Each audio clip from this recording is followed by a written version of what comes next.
We're out here today in Brewerton. If you're watching this one, it means it's probably a rainy Saturday or Sunday, or just I kind of ran out of stuff in the can. So this is what's called an evergreen in the business.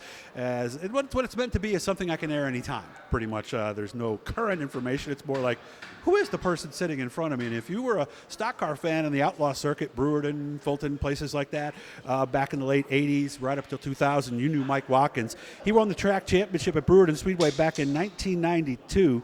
It was his only track championship, but he also finished runner-up in the points on many occasions. Somewhere around 40-plus wins, he estimates, over his 13-season career. Mike, first of all, how have you been? Been very good, Doug. Appreciate you stopping out. This is going to be fun because I first met Mike back in 1990.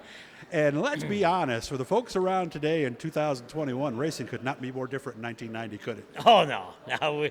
We were a breed by ourselves back then. What was it that made it? What were some of the big things? I don't know. We always took care of each other, and no matter how hard you race, you always took care of each other after the races, or if somebody needed something. I'm not sure it's like that. I just think it's more, I don't know, I just think it's more politically involved that I don't think it's that anymore. Well, we were on the original outlaw circuit, a 3-track circuit. You know, I mean, That's correct. We were almost an island in racing to some degree by ourselves, weren't we? Oh, yeah. You know, we were all very close. And I think it's so when you run into each other, you're very close and you're always bullshitting about something. That's okay. Well, of course, let's be honest. It wasn't all, hey, nice job tonight, right? No. We know every driver puts his helmet on. You're not right. And sometimes you get a little hot under the helmet. Mm-hmm. And you do things probably you regret down the road. Yeah, I mean, you didn't earn the nickname the Hammer without a reason, right? I think you're the only one that calls me that. Well, wasn't there? Oh, no, there was somebody else who had the hammer on the car, wasn't it? That's correct. No, what was your nickname? My name is Mighty Mike. Mighty Mike, that's right. Okay, I remember that now. But let's be honest, that little place out front saw a lot of action in front of Brewerton on Friday nights, didn't it? That is true. It had a couple episodes out there in the front, the trackside. Were you mostly Brewerton, or because if I remember correctly, that's where you did most of your racing, right? I did. I was a Brewerton guy all the time, and supported everybody that owned that track. There was 3 track owners back then when I was racing, coming up the ranks. So yeah, Ferlito, and then there was somebody else. The Trumps were the first guys, and then there was Jimmy Ferlito and then Harvey. And then Harvey and Joan, which, love them. They got the death. They're like my family. Mm-hmm. What got you in the first place? Because 88, how old were you? Now that's going back a ways. 20-something, right? Yeah, I was a little older than that. Oh, so you started late. Yeah, I did start late, and I was hanging around with some guys that had street stocks, and I got involved with them, and I decided to build my own car. Who were you hanging out with? I was hanging out with some cousins back there, Ray Garfield, Howie Cago, those guys that were all racing forever. And then I got hanging around with them, and I said, well, I'd like to try that. Okay. Now, the cars you're seeing behind him, one's a frame of the 36 Buick? 36 Buick, yep, 3-window coupe. You've always been handy. Did you build a race car? Because that's what everybody did in 1988, right? Oh, yeah. You mounted your own bodies, and you cut cars up, Chevelles, and stuff that I wish I had never cut up now. Yeah, what was it, a 70 Pontiac Le Mans you had that you said you wish you had? Oh, yeah. Yeah, that was a one-owner car, 1970 Pontiac Le Mans sports coupe, factory sport speed car. Crazy. But anyways, my cars always look good in street stocks. Yeah, why was that? I mean, were you a body man? Did you just have the ability to do that? Or?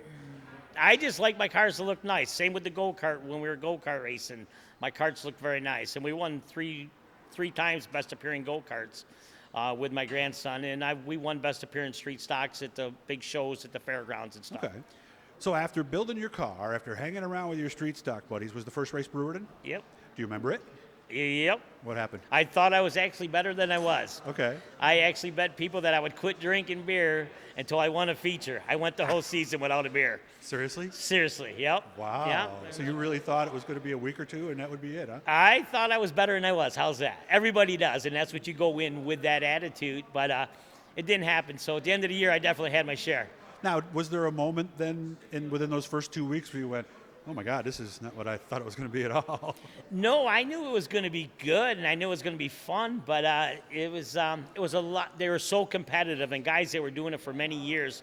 And I got fortunate the second year around to have somebody take me under their wing. Why? What did you learn the second year that you didn't know the first year? I learned that you couldn't run a coil car at Brewerton. You had to have a leaf spring car. Okay. And then I got hooked up with Bill Burton, who is, the master at street stock racing around here, Central New York. That did it. What was your first win? Do you remember that? Yep, I was at Brewerton, and it was because Bill Burton got underneath me and said, you need to do this and you need to do that, and he set the car up for me, and once you get that car set up with the corner speed, you're pretty good. Did that open the floodgates, so to speak? It definitely opened up where I started winning more races, and then my next goal was to win a track championship. Okay, and 1992 was the year that you did that. So let's put together Mike Watkins' racing resume. What would be the biggest accomplishment outside of that track championship? What would be number 2 on that list? I think that would be when I traveled the Dirt Series driving for the Roses towing car, and they took me to, I don't want to think, like 16 different racetracks that I'd never even seen. And there was usually 60 to 70 cars at a track. Yeah, back then, sure. And we ended up 4th in the point standings out of all that. So that was quite an accomplishment. Must have been fun going to all those new racetracks. I really enjoyed it. A lot of people think going somewhere else, but if you know you're going there, you always read the Gator Racing News to see who the top guys were. Mm-hmm. So that helped me to figure out if they went out for hot laps, I went with them, and to figure out what moves they did or what groove they were running. Well, let's be honest. You don't travel until you're ready to travel, and obviously you felt at that time you were. Oh, yeah, and I had good backing. It wasn't just about me. I mean, you had to have the good sponsors. You had people that put me in their cars that were, had good equipment. So I was fortunate. Very nice.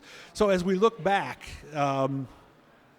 the away from the track stuff, was there more camaraderie? Did everybody tend to get along a little better, do you think, back then than maybe today? Or did it just seem that way?